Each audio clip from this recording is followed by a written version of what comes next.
શિવમ વિદ્યાલય તરફથી ઓનલાઈન શિક્ષણ શરૂ કરવામાં આવ્યું છે. તેના ભાગરૂપે વિષય કમ્પ્યુટર અધ્યયન, ધોરણ 10, પાઠ 9 સમસ્યા અને સમસ્યાનું નિરાકરણ, તેના વિશે આપણે માહિતી મેળવીશું. હવે આપણે કેટલાક ફ્લોચાર્ટના ઉદાહરણો સમજીશું. તો જુઓ, ઉદાહરણ 1, જમીન ઉપર લાદી લગાવવાની કિંમત 10 રૂપિયા ચોરસ ફીટ છે. હવે ધારો કે આપણી સમસ્યા લંબચોરસ આકારના નગરગૃહના સભાગૃહમાં જમીન પર લાદી લગાવવાની કુલ કિંમત શોધવાની છે. તો એનો ફ્લો ચાર્ટ કેવો હશે આપણે જોઈશું. તો જુઓ, આ પ્રમાણેનો ફ્લો ચાર્ટ બનશે. તો આમાં જમીન પર લાદી લગાવવાનો કુલ ખર્ચ શોધવા માટે આપણે પહેલાં જમીનનું ક્ષેત્રફળ શોધવું પડે. હવે તમે બધા જાણો છો કે લંબચોરસનું ક્ષેત્રફળ છે તો એ એની લંબાઈ અને પહોળાઈનો ગુણાકાર હોય છે. એટલે આપણે જો સભાગૃહની લંબાઈ અને પહોળાઈ જાણતા હોઈએ તો જ આપણે લંબચોરસ જે છે એનું ક્ષેત્રફળ શોધી શકીએ. તો હવે જમીનનું ક્ષેત્રફળ જે છે એ શોધવા માટે આપણે સૂત્ર શું આપીશું? તો કે લંબાઈ ગુણ્યા પહોળાઈ એટલે ક્ષેત્રફળ આપણને મળશે. તો હવે જમીન પર લાદી લગાવવાની કુલ કિંમત શોધવા માટે આપણે જમીનનું ક્ષેત્રફળ અને 1 ચોરસ ફીટ લગાવવાની કિંમતનો ગુણાકાર કરવો પડે. તો હવે કુલ કિંમત શોધવાનું જે સૂત્ર છે એ શું થશે? તો કે કુલ કિંમત બરાબર ક્ષેત્રફળ ગુણ્યા 10. હવે અહીં આપણે આ સમસ્યાના ઉકેલ માટે 4 ચલ ક્ષેત્રફળ, લંબાઈ, પહોળાઈ અને કિંમતની જરૂર પડશે. તો હવે ચલ એટલે શું? તો કે ચલ એ એક એન્ટિટી છે જેની કિંમત પ્રક્રિયાના અમલ દરમિયાન બદલી શકાય છે અને તેને આપણે કિંમત આપી શકીએ છીએ. હવે આ જે ફ્લો ચાર્ટ છે એમાં જે પદાવલી કિંમત છે એ શું થશે? તો કે ક્ષેત્રફળ ગુણ્યા 10. તો અહીં તમને દેખાય છે cost is equal to area into 10. તો હવે જુઓ, 10 એ અચળ કિંમત કહેવાય. અહીંયા આગળ આ એક એવી એન્ટિટી છે જેની કિંમત આપણે એકવાર આપીએ એ પછી આખી પ્રક્રિયા દરમિયાન તેમાં આપણે ફેરફાર કરતા નથી અને આ જે કિંમત છે એ સ્થાયી રહે છે. તો જુઓ, સૌથી પહેલાં સ્ટાર્ટ, પછી ઇનપુટ લેન્થ અને બ્રેડથ એટલે આપણે લંબાઈ અને પહોળાઈ ઉમેરીશું. પછી area is equal to length into breadth, પછી cost is equal to area into 10 અને પછી આપણે કોસ્ટ પ્રિન્ટ કરીશું. છેલ્લે આપણો ફ્લો ચાર્ટ જે છે એ એન્ડ થશે. હવે અહીંયા જુઓ, 10 એ આપણને સ્થાયી કિંમત મળી ગઈ છે એટલા માટે આપણે 10 લીધા છે. પણ જો હવે અહીંયા આપણી પાસે કિંમત 10 ના હોય, બરાબર, અને કિંમતમાં ફેરફાર હોય તો આપણે આ પ્રકારનો ફ્લો ચાર્ટ લઈશું જેમાં સ્ટાર્ટ, ઇનપુટ, લેન્થ, બ્રીથ અને કોસ્ટ પર સ્ક્વેર ફૂટ, પછી area is equal to length into breadth, પછી total cost is equal to area into cost per square foot, પછી આપણે પ્રિન્ટ શું કરવાનું છે? ટોટલ કોસ્ટ, ને પછી આપણો ફ્લો ચાર્ટ જે છે એ એન્ડ થશે. હવે આપણે એક બીજું ઉદાહરણ જોઈશું. તો જુઓ, અહીંયા ધારો કે તમારા શહેરના રમતગમત સંકુલમાં એક સુંદર અને વર્તુળ ક્રિકેટનું મેદાન છે. તેના સત્તાધીશો આ મેદાનની ફરતે વાડ બનાવવા ઈચ્છે છે. આ ઉપરાંત તેઓ સંપૂર્ણ મેદાનને લોન એટલે કે વ્યવસ્થિત રીતે કાપેલા અને સુંવાળા ઘાસવાળી હરિયાળી જમીનથી ઢાંકવા ઈચ્છે છે. તો સત્તાધીશો જાણવા માંગે છે કે કેટલા મીટરની વાડ જોઈશે અને તેઓ એ પણ જાણવા ઈચ્છે છે કે મેદાનનું કુલ ક્ષેત્રફળ કેટલું છે જેને લોન વડે ઢાંકવાની જરૂર છે. તો જુઓ, અહીંયા આપણે સૌપ્રથમ મેદાનનું ક્ષેત્રફળ અને તેની પરિમિતિ શોધવી પડશે. તો ગોળ મેદાનનું ક્ષેત્રફળ શોધવા માટેનું સૂત્ર થશે પાઈ ઇન્ટુ આર સ્ક્વેર અને મેદાનની પરિમિતિ જે છે એ થશે 2 ઇન્ટુ પાઈ ઇન્ટુ આર. હવે અહીંયા પાઈની કિંમત શું થશે? તો કે 3.14 અને આર એ શું છે? તો કે રેડિયસ એટલે કે મેદાનની ત્રિજ્યા છે. તો આપણે અહીંયા 3 ચલ લીધા છે. એક તો રેડિયસ એટલે ત્રિજ્યા, એરિયા એટલે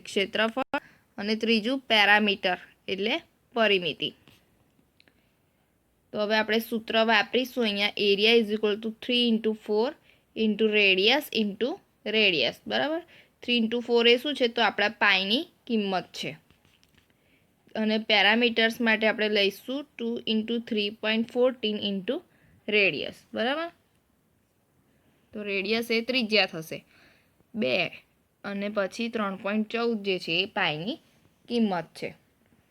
તો જુઓ સ્ટાર્ટ કરીશું સૌથી પહેલાં, પછી ઇનપુટ રેડિયસ ત્રિજ્યા નાખીશું, પછી એરિયા એટલે 3.14 × રેડિયસ, પછી પેરામીટર એટલે 2 × 3.14 × રેડિયસ, પછી પ્રિન્ટ એરિયા, પ્રિન્ટ પેરામીટર, અને પછી છેલ્લે આપણો ફ્લોચાર્ટ જે છે એ એન્ડ થશે. હવે ત્રીજું ઉદાહરણ આપણે એક જોઈશું. જુઓ, જાહ્નવીએ બેંકમાંથી 6 વર્ષની 11.5% દરથી 35,000 રૂપિયાની લોન લીધી. તો તેણીએ બેંકને કેટલું સાદું વ્યાજ ચૂકવવું પડશે તેની ગણતરી કરો. તો હવે જુઓ અહીંયા ફ્લોચાર્ટ બતાવ્યો છે તમને.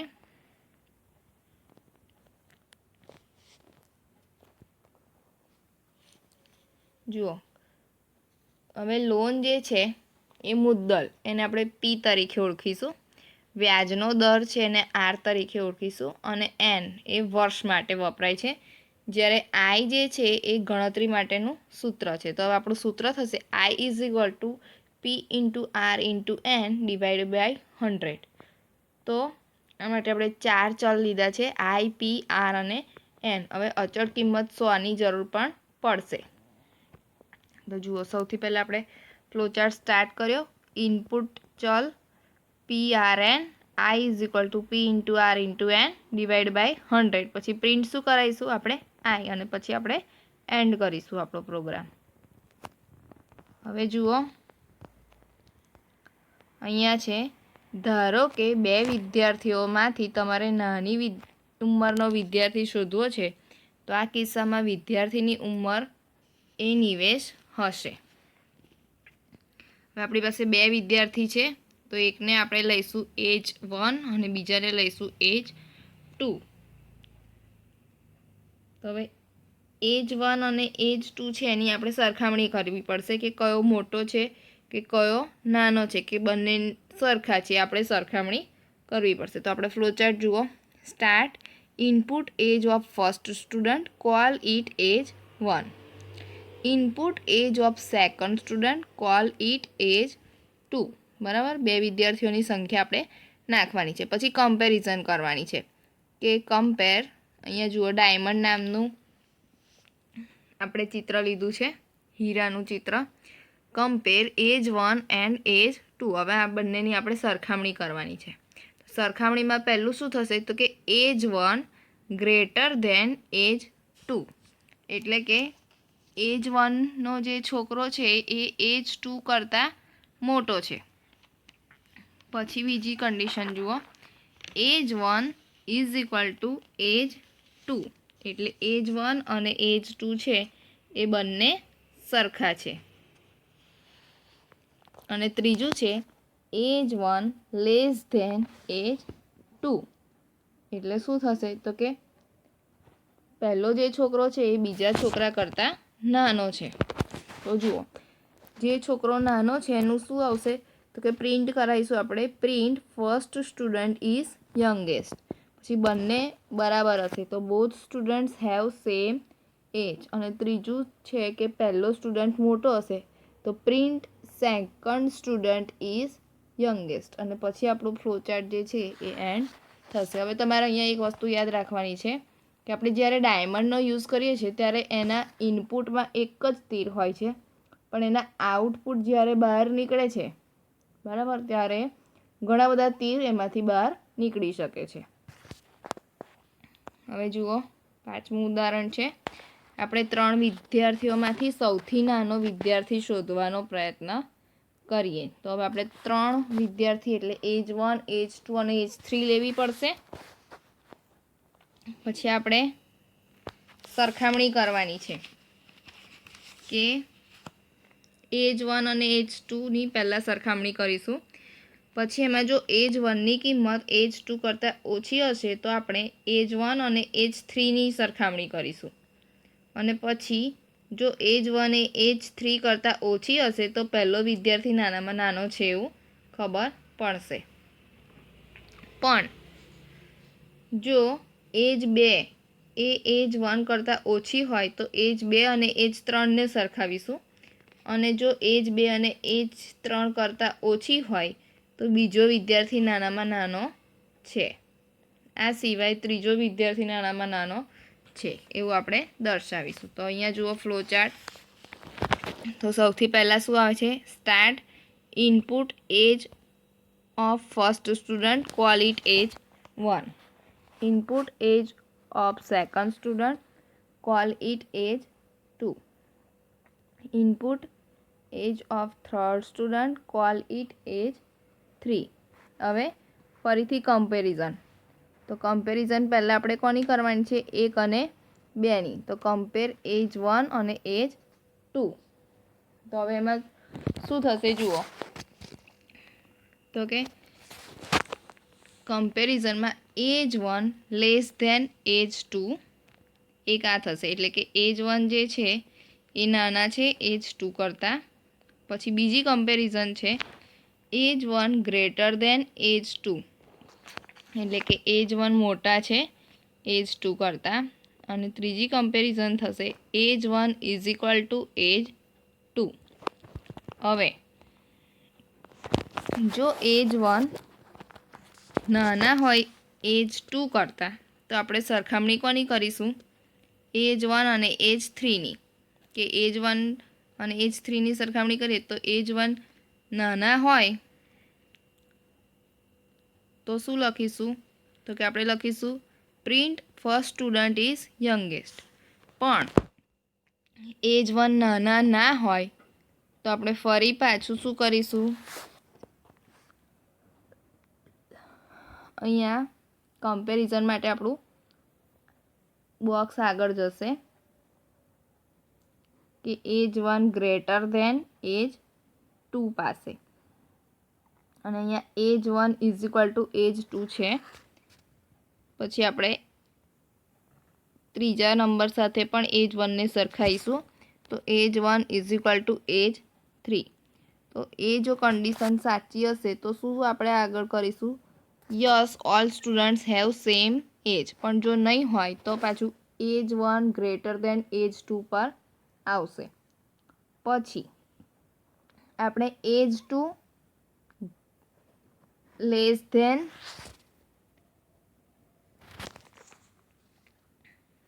એજ 3 એ કન્ડિશન મૂકીશું. હવે જો એમાં નો હશે તો આપણે શું કરીશું? Print third student is youngest. પણ જો યસ આવશે એટલે કે એજ 2 નાની હશે એજ 3 કરતાં તો print second student is youngest, અને પછી આપણો ફ્લો ચાર્ટ એન્ડ થઈ જશે. હવે જુઓ છઠ્ઠું ઉદાહરણ. એમાં એવું કહે છે ચાલો ઉપરના ઉદાહરણમાં હજી પણ સુધારો કરીએ અને વર્ગના બધા વિદ્યાર્થીઓમાંથી નાનામાં નાનો વિદ્યાર્થી શોધીએ.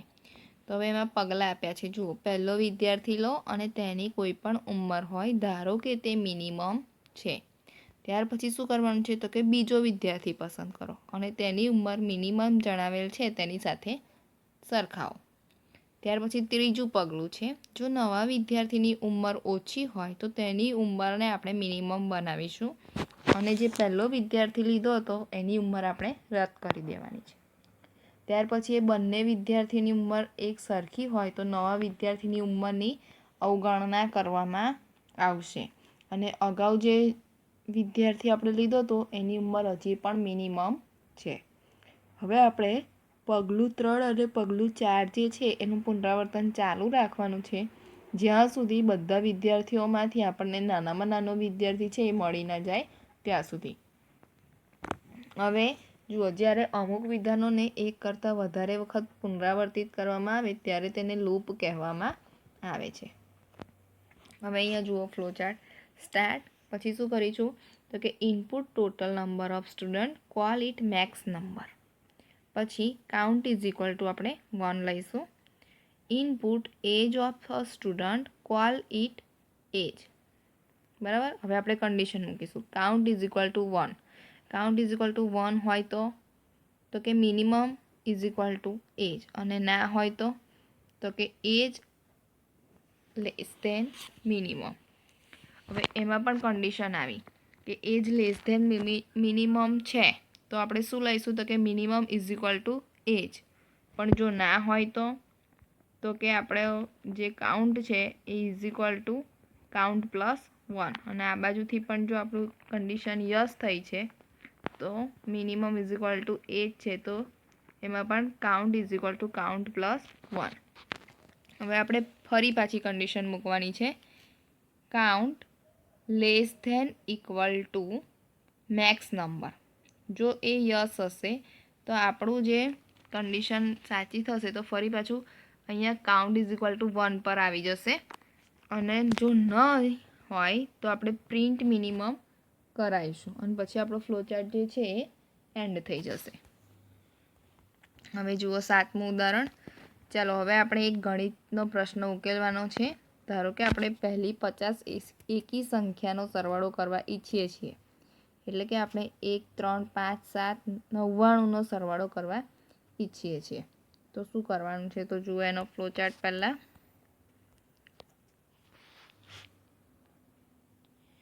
તો કે ધારો કે આપણી પાસે એક ઉદાહરણ છે એને આપણે સમજીશું કે 2 બોક્સ છે અને ડાબા હાથમાં બીજું જમણા હાથમાં. હવે ડાબી બાજુનું બોક્સ છે એમાં એક લખોટી મૂકો. હવે તે બોક્સને જમણા હાથમાં રહેલા બોક્સમાં ખાલી કરો. હવે ડાબા હાથમાં રહેલા બોક્સમાં 3 લખોટી મૂકો અને તેને જમણા હાથમાં રહેલા બોક્સમાં ખાલી કરો. આથી જમણા હાથમાં રહેલા બોક્સમાં કેટલી થશે તો કે જમણા હાથમાં હવે કુલ કેટલી લખોટીઓ હશે તો કે એક પહેલાંની અને પછી આપણે 3 મૂકીએ. હવે આપણે આ પ્રક્રિયા 5, 7 અને 99 લખોટીઓ આવે ત્યાં સુધી ચાલુ રાખવાની રહેશે. એટલે કે આપણે જમણા હાથમાં જે બોક્સ લીધું એ શરૂઆતમાં ખાલી હશે. પહેલાં આપણે ડાબા જે બોક્સ છે એમાં એક લખોટી મૂકીશું, એને જમણા બોક્સમાં રાખીશું. પછી ડાબા બોક્સમાં 3 લખોટી મૂકીશું, એને પાછા આપણે જમણા હાથમાં જે બોક્સ છે એમાં મૂકીશું. એ રીતે 99ની લખોટી આવે તો 99 લખોટી પછી એમાં આપણે મૂકવાની છે. તો હવે અહીંયા આપણે 2 ચલ લઈશું, એક તો નમ બી અને બીજું સમ. તો નમ બી એ ચલની શરૂઆતની કિંમત 1 અને સમની કિંમત આપણે 0 રાખીશું, જેમ કે એક બોક્સ આપણે ખાલી રાખ્યું હતું. હવે લૂપના દરેક સમયે નમ બી ચલની કિંમત 2થી વધારવામાં આવે છે અને તેની કિંમત સમમાં ઉમેરવામાં આવે છે. આથી નમ બીની જે કિંમતો છે એ બદલાતી રહેશે અને તે કઈ બનશે તો કે 1, 3, 5, 7 અને છેલ્લે 99 કિંમત બનશે. હવે અહીંયા આપણે લૂપનો અંત આવી જશે. તો એ શું થશે તો કે sum is equal to sum plus num બીથી નમ બીની કિંમત સમમાં ઉમેરાતી રહેશે. તો જુઓ સૌથી પહેલાં સ્ટાર્ટ, પછી આવશે num B is equal to 1, sum is equal to 0.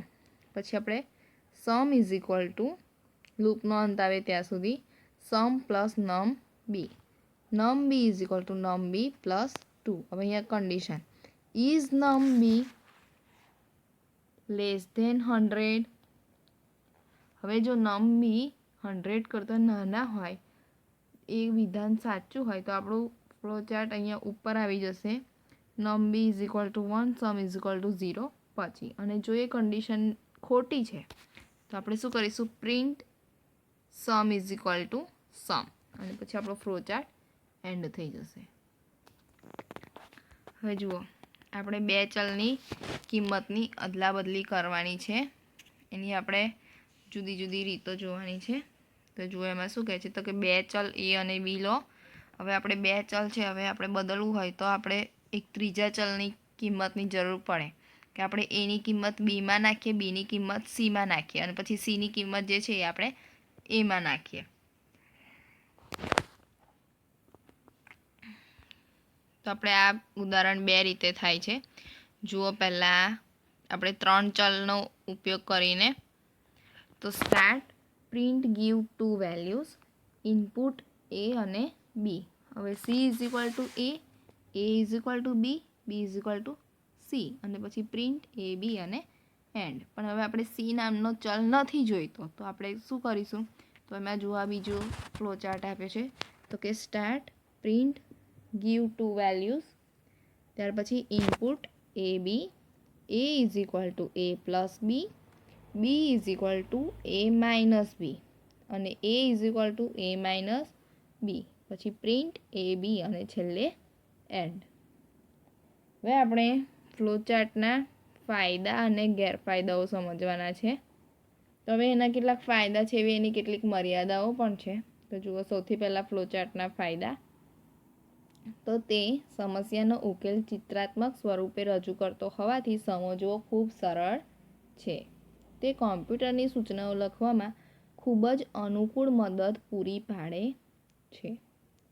પછી ત્રીજો ફાયદો છે સમસ્યાના ઉકેલના પગલાંની સમીક્ષા કરવામાં અને સુધારવામાં પ્રોગ્રામરને સહાયભૂત બને છે. પછી ચોથું છે સમસ્યાના ઉકેલની જુદી જુદી રીતો વિશે ચર્ચા કરવામાં તે મદદરૂપ બને છે, જેને કારણે અંતે તેની સરખામણી ભૂલ રહિત કરવાની સગવડ તે પૂરી પાડે છે. હવે આવે છે ફ્લોચાર્ટના ગેરફાયદા. તો જુઓ, મોટી અને ગૂંચવાડા ભરી સમસ્યાનો ફ્લોચાર્ટ દોરવાનું કામ ઘણો સમય માંગી લે છે અને તે થકાટવાળું કામ છે. ત્યાર પછી જુઓ બીજું, ફ્લોચાર્ટમાં અનેક ચિહ્નો હોય છે અને આથી પ્રોગ્રામના તર્કમાં કોઈ પણ ફેરફાર કરવાથી અનેક સમયે નવો ફ્લોચાર્ટ દોરવાની જરૂર પડે છે. અને ત્રીજો ગેરફાયદો છે તો કે ફ્લોચાર્ટમાં ડેટા કેટલા વિગતવાર જણાવવા તેના કોઈ ધોરણ નથી. આથી એક સરખા તર્કવાળી સમસ્યાના ફ્લોચાર્ટ તેની અંદરની માહિતીથી અલગ પડે છે. હવે આવે છે અલ્ગોરિધમ, જેને આપણે ગુજરાતીમાં કહેવાય છે કલનવિધિ. તો હવે એનું પણ એક ઉદાહરણ આપ્યું છે. જુઓ, તો શું કહે છે તો કે મિત્ર તમારા ઘરે આવી ગયો છે અને હવે તમારી નિશાળમાં આવવાની ઈચ્છા રાખે છે. તે તમને ફોન કરે છે અને તમારી નિશાળ સુધી પહોંચવાની દિશા પૂછે છે. તો સ્કૂલ કઈ રીતે પહોંચી શકાય તેની સૂચના આપવા માટે તમારા મગજમાં પહેલેથી કોઈ નિયત માર્ગ હોય એ જરૂરી છે. હવે જુઓ, તમને અહીંયા એક નકશો બતાવ્યો છે તમારા ઘરથી તમારી સ્કૂલ સુધીનો. તો તમે શું કહેશો તો કે મારા ઘરથી શરૂ કરી પહેલાં જમણી બાજુ ફરો અને 300 મીટર સીધા ચાલો. ત્યાર પછી હવે ડાબી બાજુ ફરો અને 800 મીટર સીધા ચાલો. ત્યાર પછી શું કહેશો તો કે હવે જમણી બાજુ ફરો અને 500 મીટર ચાલો. આથી 4 રસ્તા પર એક સર્કલ આવશે. સર્કલ ઉપર વળાંક નથી લેવાનો અને સીધા એ જ રસ્તા ઉપર બીજા 700 મીટર ચાલો, જેના પર તમે ચાલતા આવ્યા હતા. હવે જમણી બાજુ ફરો અને 600 મીટર ચાલ્યા બાદ ફરી 4 રસ્તા વચ્ચે અંડાકાર આકારના ફુવારા પર તમે પહોંચશો. હવે આ ફુવારાથી તમે ડાબી બાજુ ફરો અને 300 મીટર ચાલો. હવે તમે એક શેરીની અંદર જમણી બાજુએ મારી સ્કૂલને જોઈ શકશો. તો હવે તમે આ ઉદાહરણ ઉપરથી આપણે કહી શકીએ કે પગલાઓની શ્રેણીને અનુસરવાથી તમારી નિશાળે પહોંચવાનો પ્રશ્ન ઉકેલી શકીએ છીએ. હવે કમ્પ્યુટર સાયન્સમાં અલ્ગોરિધમ કોઈ ચોક્કસ સમસ્યાના ઉકેલ માટે ક્રમશઃ કાર્યપ્રણાલીનો નિર્દેશ કરે છે. અલ્ગોરિધમ અંગ્રેજી જેવી પ્રાકૃતિક ભાષામાં લખવામાં આવે છે અને એકવાર આપણે અલ્ગોરિધમ લખીએ તેના પરથી કોમ્પ્યુટર પ્રોગ્રામ લખવાનું સરળ કામ થઈ જાય છે. તો હવે આપણે કેટલાક અલ્ગોરિધમ લખવાનું શીખવાનું છે. તો જુઓ, અહીંયા ઉદાહરણ આપ્યું છે કે 1 થી 100ની અંદર 11 વડે વિભાજિત સંખ્યાઓનો સરવાળો શોધવાનો અલ્ગોરિધમ લખો. તો હવે આપણે અલ્ગોરિધમ એટલે કે જે કલનવિધિ છે એના પગલાં લખવાના છે. તો પહેલું પગલું જુઓ, આરંભ કરવાનો. પછી બીજું પગલું, એમાં આપણે ચલ લેવાના છે. એનું એકનું નામ આપણે આપીશું નમ અને બીજાનું નામ આપીશું સમ. હવે શરૂઆતમાં આપણે ત્રીજા પગલામાં કિંમત આપવાની છે. તો નમની કિંમત 1 આપીશું, સમની કિંમત 0 આપીશું. પછી ચોથું પગલું છે કે નમ ચલ 11 વડે ભાગી શકાય તેમ છે કે કેમ તે તપાસો. આ માટે નમને 11 વડે ભાગીને શેષ શોધવી પડશે અને આ શેષને અન્ય ચલ આરમાં સંગ્રહ કરવી પડશે. તો હવે આપણે સૂત્ર થશે R is equal to num minus int અને કૌંસમાં નમ ડિવાઇડેડ બાય 11 ઇન્ટુ 11. હવે જો આરની કિંમત 0 હોય તો પગલું 7 પર જવો. 7મું પગલું શું છે? તો કે num is equal to num plus 1. નહીતર પગલું 6 sum is equal to sum plus num. હવે જો નમની કિંમત 100 થી ઓછી હોય તો પગલું 4 પર જાઓ. ચોથું પગલું શું છે? તો કે R is equal to num minus int num divided by 11 into 11. પછી આપણે પ્રિન્ટ શું કરવાનું છે? સમ અને પછી અંત. તો હવે અહીંયા જુઓ, એની સમજૂતી પણ આપી છે. તો કે શેષ શોધવા માટે આપણે નમમાં સંગ્રહ કરેલી સંખ્યાને 11 વડે ભાગીએ છીએ અને પછી તેનો પૂર્ણાંક ભાગ લઈએ છીએ. બરાબર? એટલે ઇન્ટીજર પૂર્ણાંક ભાગ, એટલે જે આપણે ઇન્ટ લીધું છે. હવે જો